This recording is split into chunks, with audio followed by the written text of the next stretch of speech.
That morning, the cold felt different. It wasn't just the biting wind or the ice that covered everything in a thick, silent layer. There was something in the air, a strange feeling, as if something was about to happen. I was on my way to work when my phone rang. The voice on the other end sounded tense, urgent. A dog had been spotted in the middle of the river, standing completely still on the ice. At first, I thought it was a mistake.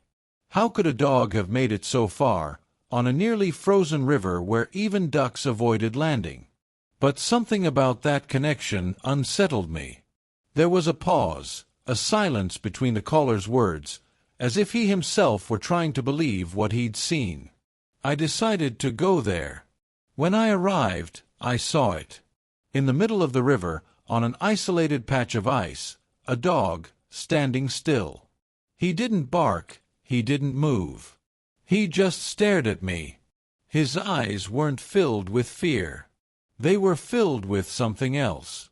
As if he were asking me for something I couldn't understand. And in that moment, I realized this wasn't a simple rescue. It wasn't just saving an animal. There was something more. The ice around him was slowly cracking. Cracks echoed through the valley like muffled gunshots. The silence was absolute, broken only by the sound of the ice giving way. The tension was unbearable. We were all standing there, trying to decide what to do. One wrong move, and everything could collapse. It was then that the dog did something unexpected. Something no one there could explain. He turned, looked in my direction, and with tremendous effort, moved. A small gesture, but full of intention. As if to say, "Now it's your turn." And it was at that moment that everything changed. The place was isolated, far from the city center, where the river cut through a frozen forest. The trees were covered in a thick layer of snow, their branches hanging heavy, almost touching the ground. The gray sky seemed to portend more cold, more silence, more solitude. The firefighters were already there when I arrived. Men equipped with thermal clothing, ropes, boards, and hooks. Despite their experience, there was an obvious sense of unease. No one wanted to risk a misstep. The ice in that stretch of river was treacherous. From above, it seemed firm. Below, slow but powerful currents weakened everything. One mistimed step, and the ice would give way. They knew it. We all knew it. The dog remained motionless. He was breathing heavily. His body trembled. The position he was in was impossible to maintain for much longer. It was like watching a house of cards about to collapse. And we, powerless, stood on the sidelines. One of the firefighters turned to me and said, "The situation is worse than it looks. The ice has already given way in 2 spots. We don't have time." In that instant, I realized that hesitation could be costly. Something had to be done, and fast. But no one wanted to be the first to step onto that thin ice. There was fear in their eyes. And I understood. I stepped back a little and took a closer look. The dog wasn't simply lost there. There was something in his eyes, an expression that wasn't just panic. It was as if he was waiting for someone. Me? Anyone? I can't say. But that silent presence, alone, standing in the middle of such a hostile setting, spoke volumes. It was then that I remembered the rescue board firefighters used in extreme situations. I went to them and asked to use one, and after some reluctance, they let me. One of them grabbed my arm and said, "If you go, you can't turn back halfway. Decide now." I looked at the river, at the cracked ice, and then at the dog. And I made my decision. I put on my thermal vest, tied the safety rope around my waist, adjusted the rescue board under my arms, and began walking. The ice crackled beneath my feet as if it screamed with every step. The distance seemed short, but in those conditions, It was like crossing a minefield. The dog kept its gaze fixed on me. It didn't look away, didn't back away. It just breathed heavily. There was something about the situation that eluded me. Why was he there? How did he end up in that exact spot? No one knew for sure. The only certainty was the urgency. I was only 5 meters away when I heard a louder crack. The ice beneath me vibrated. I looked down, and a thin crack ran through the ice between me and the dog. I knew that if I went any further, I might sink. If I retreated, I might not have time to save the dog. The decision had to be made then and there. That's when I heard one of the firefighters shout, "The ice is opening!" But before anything could be done, the dog took a step forward. Just one. And what happened next? No one was ready to see. The dog's footsteps broke the silence like a thunderclap. He advanced, even though he knew the gesture could be fatal. It was as if, somehow, he understood that time was running out, and that I was his only chance. The fissure beneath us widened. A sharp crack rent the air. For a second, everything hung suspended. And then, the ice sank an inch. Just a centimeter. But enough to make my heart stop. I kept my gaze fixed on him. I wanted to back away, but the board helped distribute my weight and gave me some leeway. I knew the slightest sudden movement could spell doom. I took a deep breath, lowered my center of gravity, and moved forward with pinpoint precision. Every inch required an incredible amount of concentration. The only thing keeping me going was his expression. Those eyes trusted me. There was no desperation. Only surrender. When I was less than 2 meters away, I reached out. It was a symbolic gesture, almost instinctive.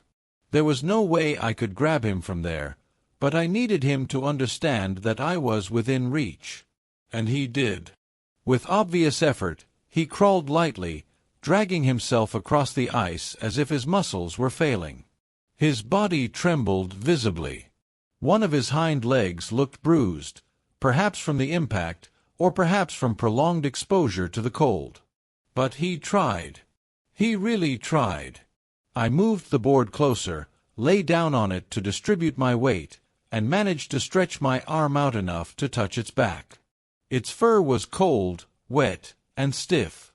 It turned its head and pressed its nose against my glove. In that moment, I sensed something almost human in the creature. It wasn't just gratitude. It was understanding. I managed to gently secure him with one of the board's straps. I couldn't pull hard, the ice wouldn't allow it. So I signaled the firefighters. They, in turn, began to slowly pull the rope. Everything had to be done with extreme care. We were connected by a thread, literally, and by an invisible emotional connection. For the first few meters, everything went smoothly. The ice groaned but held. I held the dog with one hand and clung to the board with the other. Dark water peeked through the cracks. The wind picked up, cutting like a razor. It was then, about 3 meters from the shore, that the inevitable happened. The ice beneath me cracked with a dry, final sound. And broke. There was no time to think. 1 second we were above the surface, and the next, underwater. The impact was brutal. The icy water penetrated our clothes, our wrists, our boots. It was like being pricked by 1,000 needles. Our bodies went into immediate paralysis. But our minds remained alert, panicked. The dog let out a faint whimper. The rope still held us to the board, now partially submerged. The current pulled us down. It fought against me. Against him. But even in that black water, the dog stayed close to me. It didn't try to escape. It didn't struggle. It just stayed close. I screamed, or at least tried. My throat felt frozen. I felt hands tug hard on the rope. Little by little, I felt my body being dragged toward the shore. But the time there, in the icy water, seemed eternal. The fear was absolute. I thought my body wouldn't hold out, that we were both going to sink. Finally, firm arms grabbed me. I was pulled out violently. First me, then the board and the dog. We were both exhausted, shivering, voiceless. The snow now seemed warm compared to the water. I lay on the ground, breathing heavily, as I watched the firefighters wrap the dog in a thermal blanket. One of them said, "I've never seen an animal last that long in freezing water." He looked at me with a confused look. Not even a human. I wanted to respond, but all I could do was look back at the dog. He, still wrapped in the blanket, looked at me the same way he had at the beginning. Steady. Calm. As if he knew this wasn't the end yet. And in that moment, without knowing how or why, I was absolutely certain he would surprise us yet. Even though we were out of the water, we still weren't safe. The cold wouldn't leave our bodies. It was as if we'd been hit by an invisible, internal blow, slowly robbing us of our strength. I could feel my fingers stiffening, my face burning with cold, and my eyes wanting to close, as if my body was telling me it was time to stop. But I couldn't. Not yet. The dog, wrapped in the blanket, was shivering uncontrollably. The emergency veterinarian, whom the firefighters had radioed, arrived a few minutes later. She quickly examined the animal, kneeling in the snow. The diagnosis was straightforward: severe hypothermia, possible trauma to the hind leg, irregular breathing. But there was something she couldn't explain. His heart rate was steady, stronger than expected. It was at that moment that I realized we didn't know everything yet. This story had layers. One of them had just unfolded there, in the snow. They transported the dog to the makeshift veterinary ambulance. I went along. My teeth were chattering from the cold, my muscles still stiff, but I needed to see him. His gaze, despite his critical condition, remained alert, present. It was as if he were paying attention to everything around him, to every word spoken, every gesture made. This was unusual. During the drive, I learned that several local publications were already sharing footage of the rescue. Someone had recorded part of the operation, and within hours, social media was flooded with messages. Some called the dog a hero, others a miracle, but no one knew who he was yet. As soon as we arrived at the veterinary center, a volunteer came in with a microchip reader. We all crossed our fingers. When she heard the beep, she sighed. Identification was complete. Name, Thor. Breed, Husky Labrador mix. Owners, family living about 8 blocks away. A phone number, an address. Everything there. They called immediately. The answer on the other end was a scream. Then, tears. The woman who answered was shaking with emotion. The dog had been missing for 3 days. They believed he had been taken, or worse, dead. The last time they saw him was in the backyard at night. The next day, the fence was open. And then came the inevitable question: how did he end up in the river? According to the woman, Thor was a calm but very curious dog. Ever since he was little, he loved to explore. But he'd never gone that far. It was as if something had drawn him in that direction. Something they couldn't explain. At the clinic, the veterinarians did what they could. They administered heated saline, applied thermal blankets, and provided constant monitoring. One of them, who had worked with animals in extreme situations, said something that stuck with me: "This dog has a different spirit. I've seen many give up with less. But he's fighting with everything." I couldn't pull away. I felt like, somehow, It wasn't time to walk away yet. It wasn't just out of empathy or gratitude. It was because, somewhere in that rescue, Thor and I had formed a bond. And deep down, I knew he still had something to show. That's when the clinic door burst open. A man walked in, followed by a woman. She was crying. He held an empty leash in his hands. It was the owner's. They approached the stretcher. When Thor saw them, he tried to lift his head. His tail, though weak, wagged. The woman knelt, hugged him carefully, and wept like someone reunited with someone they thought was lost forever. The man, silent, looked at me, then at the dog. And then he said something that still gives me chills. He left the house that night because he heard something. We don't know what. But since he left, our children haven't been able to sleep. This dog didn't go looking for an adventure. He went to save someone.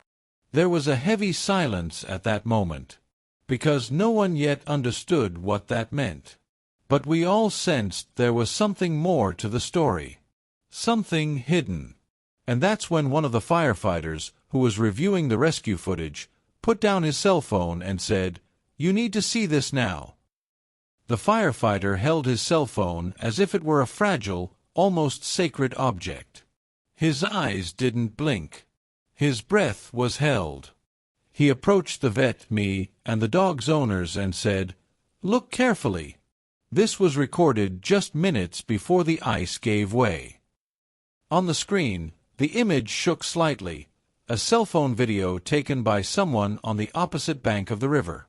The framing wasn't the best, but it was good enough to see the moment Thor, still on the ice, moves for the first time. But that wasn't what was impressive. The video showed something no one had noticed at the time. There, behind the dog, on the other side of the river, was something moving. A shadow. Small. Fast. The camera didn't capture it clearly, but it was noticeable. A child. Yes. A small child, wearing a blue coat, appeared briefly in the image, among the trees, and then disappeared. Everyone in the room fell silent. No one had mentioned missing children in that area. There was no record. But the image was there. Clear. A presence that shouldn't have been there. The firefighter spoke again, this time with a firm voice. The dog wasn't just standing there. He was protecting something. Or someone. Thor's owners looked at each other, confused. The woman put her hands to her mouth. The man took a step back. The vet looked at me, then at the video, then back at the dog. Thor, even lying down, reacted to the tense tone of voice. He tried to get up, but his legs still lacked strength. A new operation then began. The authorities were alerted. The child's image was isolated from the video, enlarged, and highlighted. The police immediately opened an investigation. There was a chance the child was lost or had run away from home. The truth is, no one had noticed anyone missing until that moment. We all stood there, suspended between the excitement of the rescue and the terror of a new discovery. The search began that same day. Teams were sent to the opposite bank of the river, following the direction where the child's shadow had been seen. Weather conditions made access difficult, but the terrain was familiar to the firefighters. They used sniffer dogs, drones, and thermal flashlights. And most impressively, Thor tried to get up again when he heard the sounds of sirens and the movement of the new operation. The veterinarian asked him not to force him, but he insisted on moving, on reacting. His protective instinct was still active, even though his body was exhausted. Meanwhile, the story spread. Social media was abuzz with theories. Some said the child might be imaginary. Others said it was an old recording mistakenly mixed up. But those who were there, who saw the video with their own eyes, knew it was real. The tension grew with each passing minute. The sun sank below the horizon. The cold intensified again. No one yet knew what they would find. But everyone was beginning to understand one thing: Thor hadn't fallen into that river by accident. He wasn't lost. He was on a mission. And it was then, already at night, with the firefighters sweeping the frozen forest with flashlights, that a cry echoed over the radio: "We found something!" Silence fell in the room. Everyone stopped talking. Eyes turned to the radio. The fireman's voice returned, now more urgent. "It's a child's backpack, and small footprints, still fresh." The heart raced again. The mystery took shape. The search, which had previously been for simple answers, became ever deeper. The rescue of a dog now revealed a fine line between survival and something much greater, a possible silent rescue performed by a four-legged hero. And there, in that moment, we all realized that Thor might have been more than a survivor. Perhaps he was, in fact, the savior of a life that was yet to be found. The children's backpack they found left no doubt: a child was involved. It was made of blue fabric, with drawings of stars and planets. It was partially covered in snow, but still visible. Inside were a pair of small mittens, a half-open package of cookies, and a folded note with a handwritten name: Gabriel. From that moment on, everything changed. The rescue operation was immediately redirected. It wasn't just a dog in distress anymore. Now, a child was missing. And the only solid lead we had was Thor. The news spread with frightening speed. News reports, websites, radio stations. Everyone wanted to know, who was Gabriel? How did that backpack get there? And why was Thor at that exact spot on the river? As firefighters expanded the search area, new teams were called in. Child rescue specialists, psychologists, drones with thermal cameras, and helicopters circled overhead. The forest was vast, with trails branching off and disappearing between snow-covered trees. Every square meter was carefully checked. Hope was clear, but time was against us. At the veterinary clinic, Thor seemed restless. Despite medication and care, the dog remained alert, his eyes fixed on the door whenever it opened. The veterinarian said something that truly resonated with him: "He feels like he hasn't finished what he started. His body is weak, but his mind hasn't shut down." And I felt it too. There was something there that was yet to be revealed. Late in the afternoon, I received a call from one of the field agents. They had found new tracks. Small, disorganized footprints, about 600 meters from where the backpack was located. There were also crumpled pieces of paper and a rubber dummy. They were following the trail, but the snow was starting to fall again. Their chances were dwindling by the hour. It was then that someone suggested a risky idea. "What if we bring the dog here?" one of the firefighters asked. "Maybe he can point out something we're not seeing." The vet hesitated. Thor was still fragile. But surprisingly, when they heard this possibility and put the harness on him, the dog didn't resist. On the contrary, he tried to get up. He supported himself on his front paws and took an unsteady step. He needed help, yes. But the decision was made. They equipped him with a thermal jacket, placed him on a padded sled pulled by foot, and carefully carried him to the last clue point. Thor sniffed the air intently.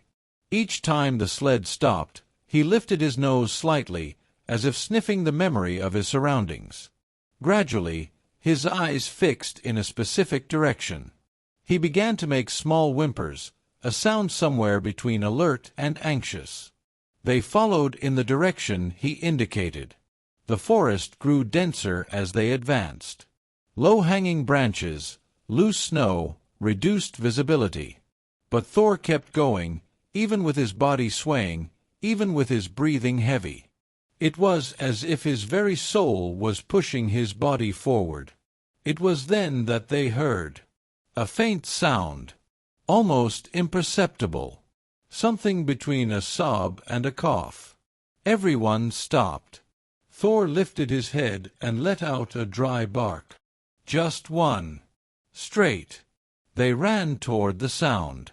Between two snow-covered trees, they found a small, makeshift grave. Inside, huddled among branches and dry leaves, was Gabriel. Dirty, with purple lips, his eyes half open. But alive. The silence was absolute. And then, tears, screams, and running. A firefighter knelt beside the child, checked his vital signs, and immediately called for medical assistance. Gabriel was wrapped in a blanket and rushed to the hospital. Thor, for his part, lay on the ground, exhausted. He looked toward the child being carried and closed his eyes. Not because he fainted, but as if to say, finally, mission accomplished. No one in that forest could understand how a dog, alone, without a voice, without tools, without help, managed to stay close to that child for so long, alert us and still resist until the end. But there, in that moment, everyone knew one thing for sure. Thor hadn't been rescued. He had come to rescue. During the night, the city did not sleep. Gabriel's rescue was headline news on every channel. The 7-year-old child was found alive after nearly 2 days missing in one of the coldest and most inhospitable areas of the region. But the burning question was, how did he get there? And, most importantly, how did he survive? At the hospital, the doctors were stunned. Despite signs of moderate hypothermia, Gabriel had no serious injuries. Just mild dehydration and fatigue. He was conscious, though visibly shaken. The first thing he asked, after receiving 4 fluids and being warmed, was, "Where's the dog?" The psychologist in charge allowed a brief visit with Thor, still in a fragile but stable condition. It was at that moment that the mystery began to unravel. Thor was wheeled into the pediatric ward on a mobile stretcher. When he entered the room, there was no hesitation. Gabriel smiled for the first time since being rescued. He raised his arms slightly and murmured, "Thor saved me. He didn't leave me alone." The parents were crying. I stood there, watching the inexplicable connection between them. It was at that moment that Gabriel began to tell me what had happened. On the night he disappeared, he said, he slipped out the back door of his house during an argument between his parents. He had hidden in the backyard, but then took an unfamiliar path, distracted, perhaps to attract attention. At one point, he tripped and fell down a slope. He got lost. The snow began to fall, and instead of turning back, he panicked and kept walking. Hours later, exhausted, he sat down beside some rocks and began to cry. It was then, he says, that he heard a sound. A low growl. Then, a dog. Thor. She firmly claimed that Thor found him that first night. She said he lay beside her, warmed her with his body, and kept her awake the entire time, licking her face whenever she fell asleep. Gabriel swore that Thor kept her from sleeping deeply, as if he knew that in the cold, sleep would be the end. He described in detail how the dog guided him along small paths under the trees, how it nudged him with its nose when he fell, and how, upon hearing noises in the distance, it ran to the river, forcing Gabriel to hide. Thor risked his life, charging across the ice to attract attention. He knew someone needed to see him. And he did. The doctor who was listening to the story asked to confirm something with the parents. And that's when the revelation happened. The lady stood up and, in a trembling voice, said, "But how is that possible? Thor isn't ours. We've never seen that dog before." Silence. Gabriel was confused. He looked at his parents, then at the dog, and repeated, "He saved me. He stayed with me. He's Thor." More confusion. The firefighters and veterinarians, all present, confirmed, Thor's microchip indicated a different address, a different name, a different family. It was a dog that, according to the registry, belonged to an elderly couple from a neighboring neighborhood. What's more, he had been officially missing for over a year. They called the registered number. A woman answered. When she heard the story, she began to cry. She said Thor had escaped during a storm 12 months ago. They searched for him for weeks, without success. They thought he had died. But then, where did the connection between him and Gabriel come from? It was Gabriel who answered, with the innocence and certainty that only a child can have. He belongs to no one. He appeared because someone heard me. He knew I needed him. That sentence changed everything. Because, for everyone present, it was clear that the story went beyond logic. The missing dog who returned to public life to save an unknown child. His protective instinct, his extraordinary resilience, the way he guided himself to the exact spot where he could be seen and raise the alarm. The veterinarian monitoring the case ordered further tests. There was something more to Thor. His heart, his reflexes, his clinical data. Everything indicated we were dealing with an animal with rare abilities. Not just physical, but behavioral. He had survived something not all humans could endure. And what's more, he had chosen to act. Some began to talk about animal intuition. Others, about miracles. But in that hospital, between the saved child and the exhausted dog, there was only one certainty. Thor appeared when no one else could. And maybe that was all we needed to understand. In the days following the rescue, Thor became a national figure. Newspapers, television shows, social media. Everyone wanted to meet the dog who saved a 7-year-old child, defying the cold, the weather, and all odds. They called him a hero, an angel, a miracle in animal form. But as his fame grew, something quieter and more unexpected began to emerge. The veterinarian monitoring Thor requested a series of more advanced tests, supported by a university. The idea was to understand how he had endured for so long under conditions that, for any other dog, or human, would be lethal. When the results came in, silence fell over the room again. According to experts, Thor possessed an extremely rare genetic mutation. A combination of cardiovascular endurance, heat retention, and neurological stability made him virtually immune to the consequences of early-stage hypothermia. The phenomenon was so rare that it had only been documented once before, in working dogs at the poles, and even then under controlled conditions. But there was more. The chip data, cross-referenced with missing person records, revealed that Thor hadn't been adopted by that woman a year ago, as previously thought. She had rescued him. An abandoned dog, he'd appeared in her backyard with no identified owner. She took him in, named him, and registered him as her own. But the most shocking part was yet to come. With access to the oldest veterinary databases, they discovered that Thor had been to a rural clinic 3 years earlier. The name wasn't Thor. It was Rex. She belonged to an animal therapy center at an institution for children with emotional disorders.